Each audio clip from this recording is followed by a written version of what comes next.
ओम श्री गणेशाय नमः। ओम नमः शिवाय। पार्वती जी का परमेश्वर शिव की महत्ता का प्रतिपादन करना, रोषपूर्वक जटिल ब्राह्मण को फटकारना, सखी द्वारा उन्हें फिर बोलने से रोकना तथा भगवान शिव का उन्हें प्रत्यक्ष दर्शन दे अपने साथ चलने के लिए कहना। पार्वती बोली, बाबा जी, अब तक तो मैंने यह समझा था कि कोई दूसरे ज्ञानी महात्मा आ गए हैं, परंतु अब सब ज्ञात हो गया।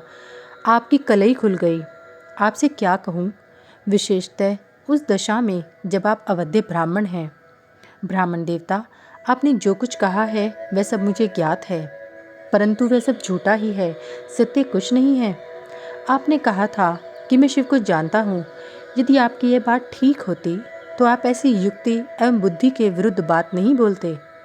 यह ठीक है कि कभी कभी महेश्वर अपनी लीला शक्ति से प्रेरित हो तथा कथित अद्भुत वेश धारण कर लिया करते हैं, परंतु वास्तव में वे साक्षात परब्रह्म परमात्मा हैं।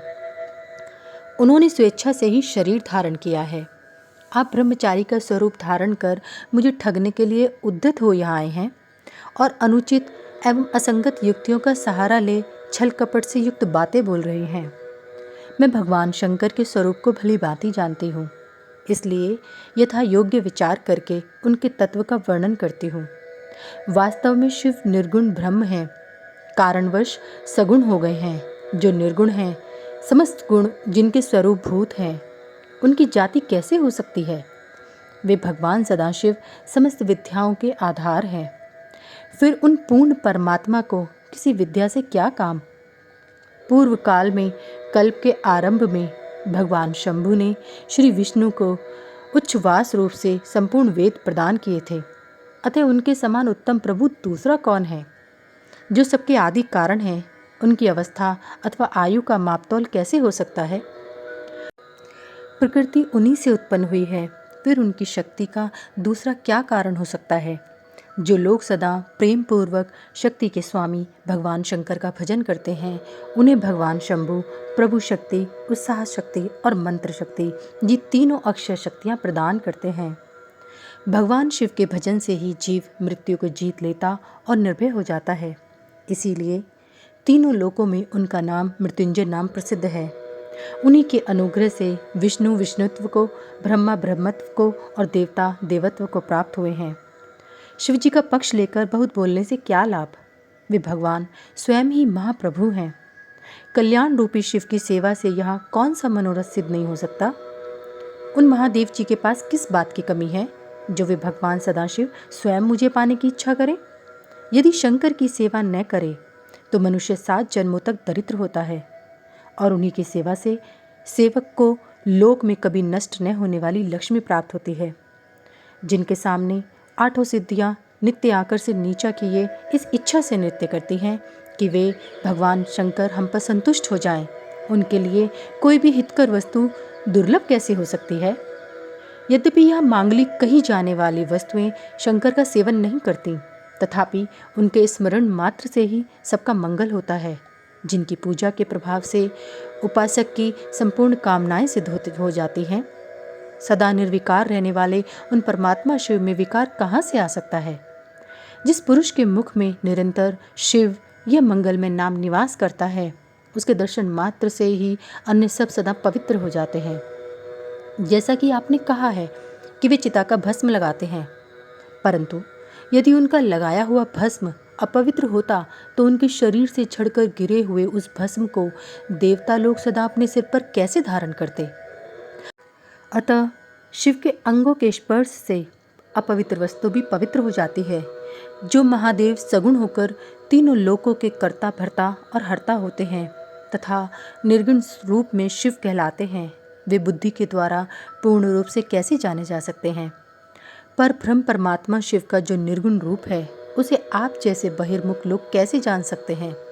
जो दुराचारी और पापी हैं, वे देवताओं से बहिष्कृत हो जाते हैं। ऐसे लोग निर्गुण शिव के तत्व को नहीं जानते।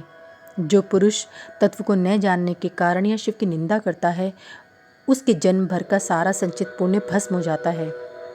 आपने जो यहाँ अमित तेजस्वी महादेव जी की निंदा की है और मैंने जो आपकी पूजा की है, उससे मुझे पाप की भागी नहीं होना पड़ा है।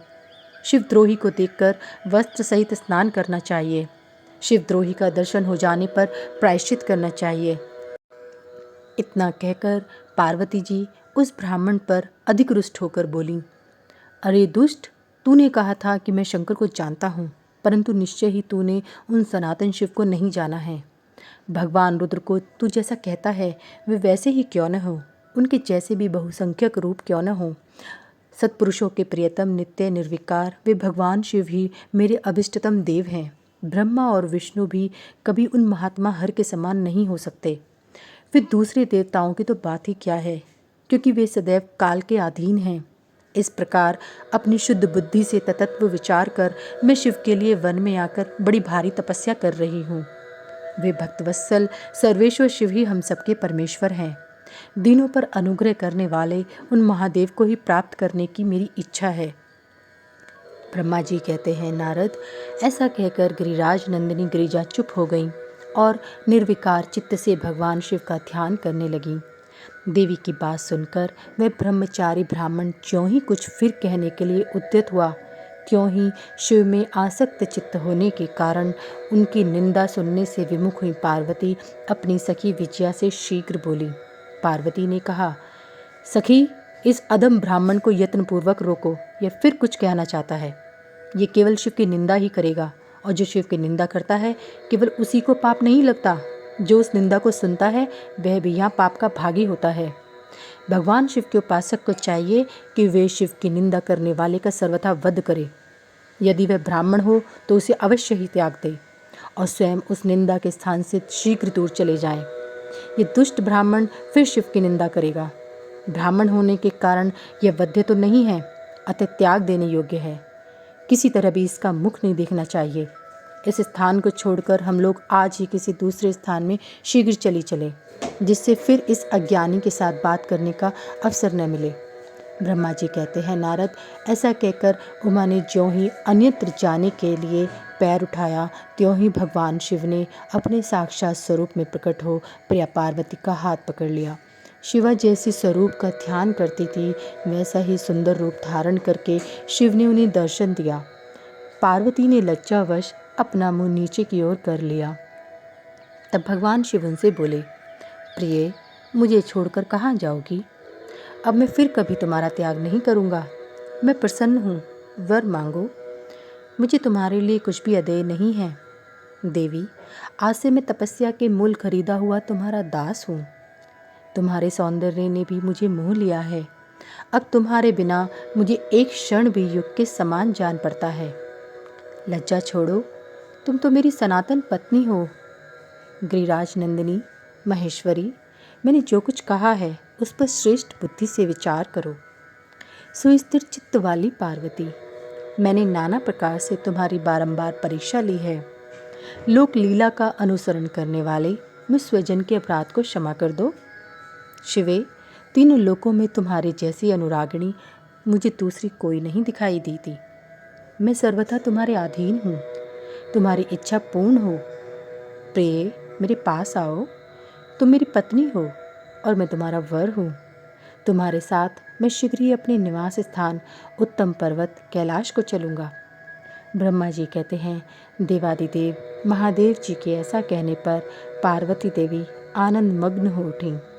उनका तपस्या जनित पहले का सारा कष्ट मिट गया। मुनिश्रेष्ठ, सती साध्वी पार्वती की सारी थकावट दूर हो गई, क्योंकि परिश्रम फल प्राप्त हो जाने पर प्राणी का पहले वाला सारा श्रम नष्ट हो जाता है। अध्याय 28 समाप्त।